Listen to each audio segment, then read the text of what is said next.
আসসালামু আলাইকুম। দেশে দেশের বাইরে থেকে যে যেখান থেকে আমাদের ভিডিওটি দেখছেন সবাইকে আন্তরিক শুভেচ্ছা অভিনন্দন।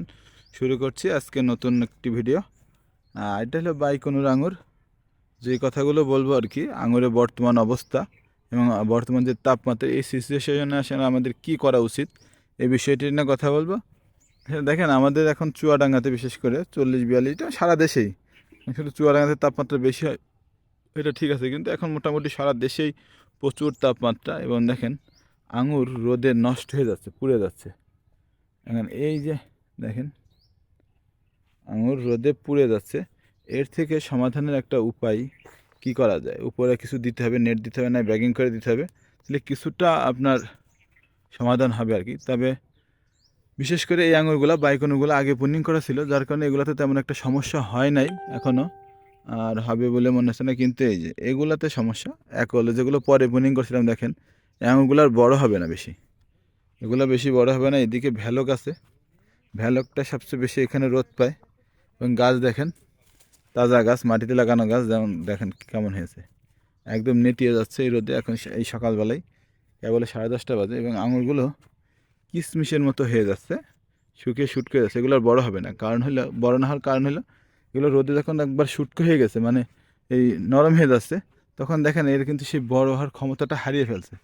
এর সমাধানের জন্য আমাদের যে এই সময় তাপমাত্রাটা হয় এইটার থেকে রক্ষা পাওয়ার জন্য আগে আমাদের আঙুরগুলো প্রুনিং করতে হবে, যাতে এই সময় এই তাপমাত্রা আঙুর পাকে, তাহলে মোটামুটি আশা করি যে সমস্যা হবে না। কারণ হলো আপনার যেটা পরিপক্ক হয়ে গেছে, দেখেন যে এগুলো বাইকনের পরিপক্ক হয়ে গেছে, অলরেডি কালার আসা শুরু হয়ে গেছে।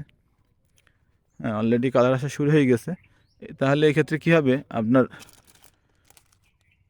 এই আঙুরগুলো আপনার নরম হয়নি এখন পর্যন্ত, রোদি নরম হয়নি আমার দেখা মতে। কারণ আমি এই যে এগুলো ব্যাগিং করে দিচ্ছি, এগুলো পেকে গেছে, অবশ্য পাখি খাচ্ছে বলে ব্যাগিং করে দিচ্ছি। দেখেন এই যে অলরেডি কালার আসা শুরু হয়ে গেছে, কালার আসতেছে।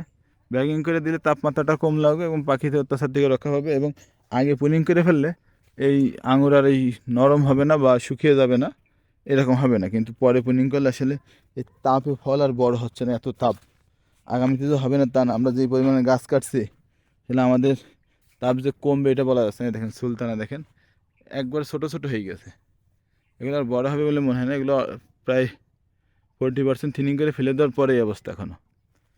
থোকা এত পরিমাণে ফল সেট হয়েছে এবং এটার এই যে এগুলো সব ফেলে দেওয়ার পরে এই অবস্থায় আছে।